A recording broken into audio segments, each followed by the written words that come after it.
नमस्कार मित्रों, स्वागत है आपका हमारे YouTube channel once upon a time एक समय की बात में। मैं आपका दोस्त उदयभान सिंह राठौर आज आपके सामने लेकर पेश हुआ हूँ एक सुंदर और रोचक कहानी। इस कहानी से हम बताएंगे कि समाज के लोगों का हमारे ऊपर क्या प्रभाव होता है और समाज के लोगों को हमेशा सत्य का साथ देना चाहिए, नहीं तो हमारे आसपास जो हैं वो बुराइयां बढ़ती जाएंगी, जिससे हमारा अपना घर भी वीरान हो जाए।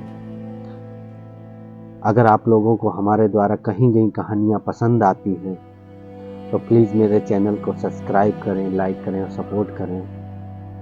तो देरी न करते हुए शुरू करते हैं आज का एपिसोड, जिसका शीर्षक है हंस, हंसनी और उल्लू। एक समय की बात है, एक हंस का जोड़ा, हंस और हंसनी हरिद्वार में रहा करते थे। तो वो घूमने के लिए जब बाहर निकले तो एक दिन वो रास्ता भटक गए और बोलते चले गए एक वीरान सी जगह पे जा पहुंचे, रेगिस्तान में। तो हंसनी हंस से बोली, ये कौन सी जगह है? यहाँ पे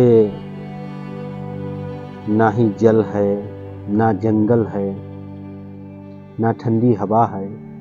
यहाँ तो हम लोग नहीं रह पाएंगे, ये कौन सा इलाका है? तो हंस बोला, समझ नहीं आ रहा है ये कौन सा इलाका है। तो वो भटकते रहे, धीरे धीरे शाम होती है। तो हंसनी ये निर्णय लेती है, क्यों ना आज रात को यहीं ठहराव किया जाए और कल सुबह हरिद्वार की तरफ हमने निकल लेंगे, जैसे भी होगा रास्ता समझ के। तो दोनों उसी पेड़ के नीचे अपना रुकने की व्यवस्था करते हैं। रात में जिस पेड़ के नीचे वो लेटे होते हैं, उसी पेड़ पे एक उल्लू बैठा होता है। अब वो उल्लू बैठा होता है तो वो रात में जोर जोर से चिल्लाता है। तो हंसनी बोलती, ये तो सोने भी नहीं देगा। तो हंस कहता है कि आपको समझ में आया ये इलाका वीरान क्यों? क्योंकि जहां ऐसे ऐसे लोग रहेंगे उल्लू जैसे, तो वो इलाका तो वीरान होना तय ही है। ये बात, दोनों की बातचीत आपस में जो होती है, वो उल्लू जो है वो सुनता रहता है। जब सुबह होती है, हंस हंसनी अपनी हरिद्वार के लिए निकलने की जद्दोजहद में थे, तभी उल्लू जो है वो नीचे उतर के आता है और हंस से कहता है, माफ़ी चाहूँगा हंस भाई, आप लोगों को सोने में हमारी वजह से परेशानी हुई, क्योंकि हम आवाज़ निकालते रहे, तो उसके लिए क्षमा प्रार्थी हूँ। तो उल्लू कहता है कि हंस कहता है, कोई बात नहीं उल्लू भाई, आवाज़ें निकालनी कोई दिक्कत नहीं है, धन्यवाद आपका, बाकी हम चलते हैं। जब वो हंस और हंसनी दोनों चलने लगते हैं तो पीछे से उल्लू कहता है, भाई आप तो जा रहे हो ठीक है, मेरी पत्नी कहाँ लिए जा रहे हैं? हंस चौंक जाता है कि उल्लू की पत्नी का, हम तो अपनी पत्नी लेके जा रहे हैं। तो हंस कह रहा, भाई हम कहाँ आपकी पत्नी लिए जा रहे हैं, हम तो हंसनी को लिए जा रहे हैं अपनी। नहीं, उल्लू बोला, नहीं भाई, यही तो हमारी पत्नी है। अब मामला पेचीदा हो गया। उल्लू कहता हंसनी हमारी पत्नी है, हंस कहता हमारी पत्नी है। झगड़ा विवाद में बदल गया, जोर शोर से झगड़ा होने लगे। आसपास के लोग इकट्ठा हो गए, आसपास गांव के इकट्ठा हो गए, चारों तरफ के लोग इलाके के इकट्ठा होने चालू हो गए। विवाद बढ़ता जा रहा था। हंस कहता मेरी पत्नी, उल्लू कहता मेरी पत्नी। पंच लोग भी आ गए। लोगों ने पंच लोगों को समस्या बताई कि हंसनी को हंस कह रहा हमारी पत्नी है, उल्लू कह रहा हमारी पत्नी। पंचायत बैठी, पंच लोग बैठे, सब लोग इकट्ठा हुए, सभाएं लगी। तो पंच लोगों ने सभी बातें सुनी। उसके बाद वो एकाग्र स्थान पे जाके विचार विमर्श करने लगे। पंच लोग अलग जाके तो पंचों ने ये निष्कर्ष निकाला कि भाई पत्नी तो हंसनी हंस की ही है, लेकिन हंस तो अभी कुछ देरी में यहाँ से चला जाएगा और हमारे बीच रहेगा उल्लू ही। तो फैसला जो है वो उल्लू के पक्ष में ही दिया जाए और हंसनी को उल्लू की ही पत्नी घोषित किया जाए। ये फैसला हुआ पंचों द्वारा।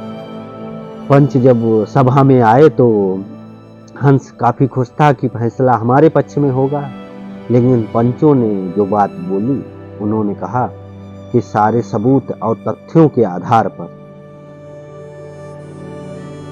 सभी को मैंने सुना, समझा और इसका निष्कर्ष यही निकला कि ये जो हंसनी है वो उल्लू की पत्नी है, ना कि हंस की। और हंस को अभी इसी वक्त इस गांव से निष्कासित किया जाता है, उसे यहां से जाना होगा। अब हंस बहुत बड़ी विडंबना में फंस गया। हंस रोए, चीखे, चिल्लाए कि नहीं ये मेरी पत्नी है, नहीं मेरी। लेकिन पंचायत जो हो चुकी थी, फैसला सुनाया जा चुका था, वही हुआ। सब लोग अपने अपने घर को जाने लगे। हंस रोता बिलखता रहा।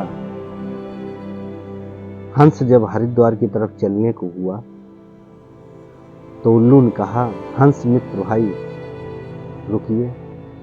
तो हंस रोता हुआ बोला, भाई आपने मेरी पत्नी तो ले ही ली, अब क्या जान भी लोगे क्या? तो उल्लू बोला, नहीं भाई, ये हंसनी आपकी पत्नी थी, है और हमेशा रहेगी।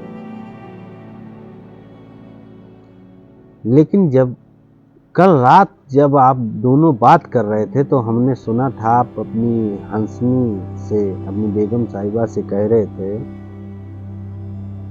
अपनी पत्नी से बोल रहे थे कि यहाँ उल्लू रहते हैं, इसी वजह से ये जगह जो है वो वीरान है। ये जगह इसलिए वीरान नहीं है कि यहाँ उल्लू रहते हैं, ये जगह इसलिए वीरान है कि यहाँ के पंच जो हैं वो उल्लुओं के पक्ष में अपना समर्थन देते हैं। तो भाई लोगों, इस समाज का, आज के समाज का यही हाल है। इसी वजह से हम, हमारा गांव, हमारा जिला, हमारा प्रदेश, हमारा देश ये पीछे इसीलिए है क्योंकि जो